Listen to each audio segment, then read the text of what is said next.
Assalamualaikum warahmatullahi wabarakatuh. Salam sejahtera untuk semua kawan baik Nur Iswan Channel. Salam menjernihkan pikiran dan menebar kebaikan.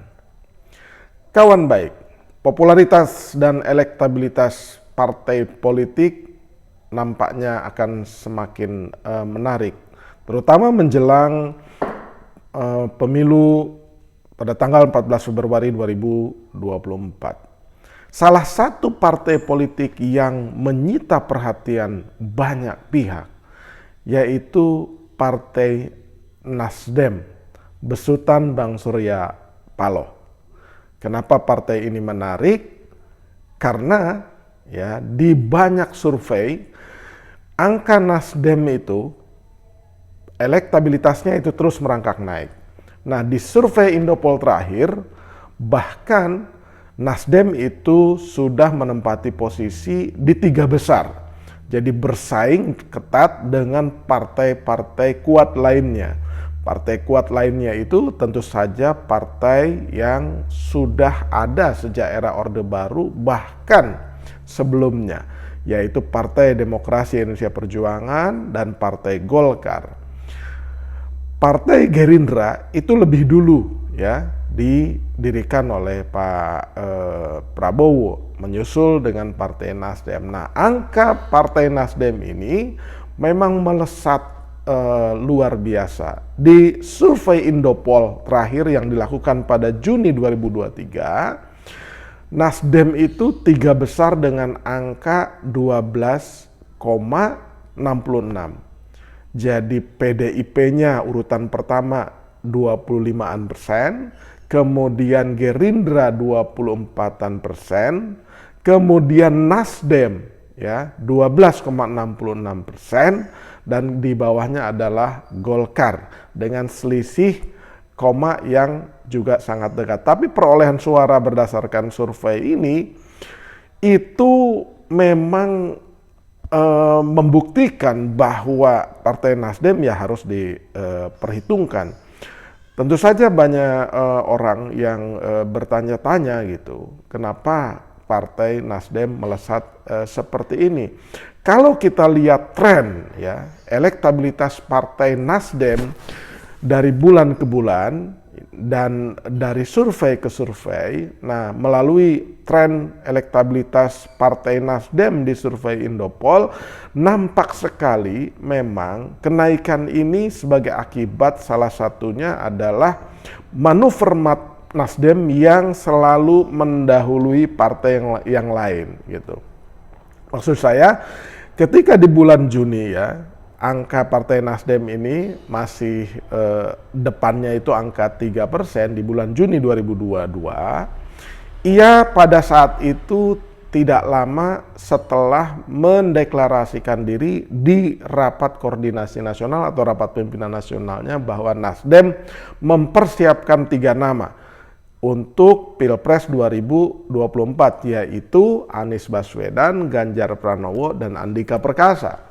Ya, tetapi ketika bulan Oktober, tepatnya tanggal 3 Oktober, Nasdem mengumumkan secara resmi bahwa calon Nasdem adalah Mas Anies, maka ketika dilakukan survei ya di bulan November, angka Nasdem itu dari tadinya 3 itu melesat menjadi 9 itu ketika resmi Anies Baswedan dideklarasikan. Jadi jelas-jelas itu efek momentum, kuartal efek ya, efek ekor jas dari pencalonan Mas Anies.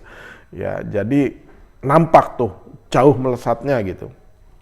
Sekitar 6% tuh langsung melesat. Nah, ketika di bulan Desember dilakukan survei lagi, itu naik lagi ya, dari tadinya 9 itu menjadi 11%. Ya, kemudian terakhir ini ya dari 11% itu menjadi 12,66%. Nah, ini menarik ketika di survei Indopol ini, ketika ya kepercayaan masyarakat terhadap partai politik itu berkisar di 60-an persen ya. Sisanya 30-an persen itu tidak percaya sama institusi bernama partai politik. Nah, ketika orang ditanya, masyarakat kita ditanya oleh Indopol tentang partai ID, apakah Anda menjadi anggota partai politik dan punya kartu anggota, itu 95%-nya itu mengatakan tidak. Tapi ketika dibedah dari angka yang menjadi anggota itu, maka ikatan dia dengan partai politik yang di mana ia menjadi anggotanya itu memang yang paling tinggi itu ya Partai Nasdem gitu. Nah kemudian kalau kita melihat alasan kenapa ia memilih partai politik, dua alasan besarnya itu yang paling pertama itu adalah saya memilih partai politik di mana partai politik itu mengusung atau mendukung capres favorit saya. Itu memang terbukti kenapa efek ekor jas itu ada dan besar. Nah, jadi yang kedua itu ya karena saya biasa pilih partainya ya partai itu. Jadi karena saya biasa pilih PDIP ya saya PDIP. Kalau di setiap pemilu biasanya saya pilih Nasdem atau Partai Golkar atau Gerindra ya saya pilih partai itu. Nah kembali ke soal partai Nasdem ya, kira-kira kita ingin mencari jawabannya kenapa ia melesat tinggi itu. Gitu. Tentu saja alasannya yang paling pertama itu adalah karena efek ekor jas itu, karena pencalonan dan deklarasi terhadap Mas Anies Rashid Baswedan.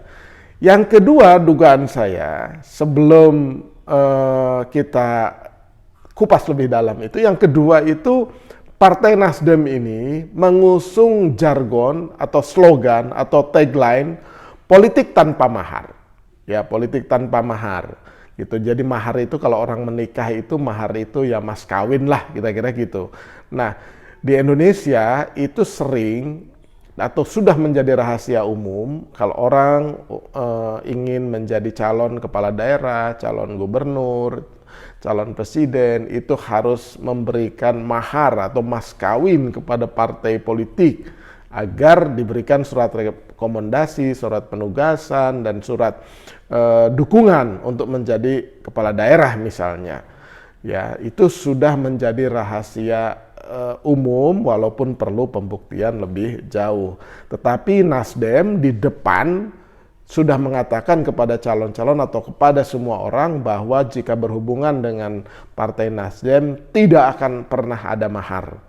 Gitu, tidak akan pernah ada mas kawin gitu. Nah itu juga membuat masyarakat itu memberikan apresiasi gitu. Jadi termasuk misalkan ada peristiwa kemarin itu ketua cabang mana itu Indramayu atau mana gitu, Nasdem katanya minta 3,5 miliar atau 3,5 miliar itu agar ia menjadi caleg nomor urut kecil untuk pencalegan dia di DPR atau di Pileg 2024. Dan konten saja tuduhan-tuduhan itu dibantah oleh banyak orang termasuk kader-kader Nasdem sendiri gitu. Karena mereka merasa tidak pernah memberikan mahar-mahar itu, kenapa tudingan itu dilakukan.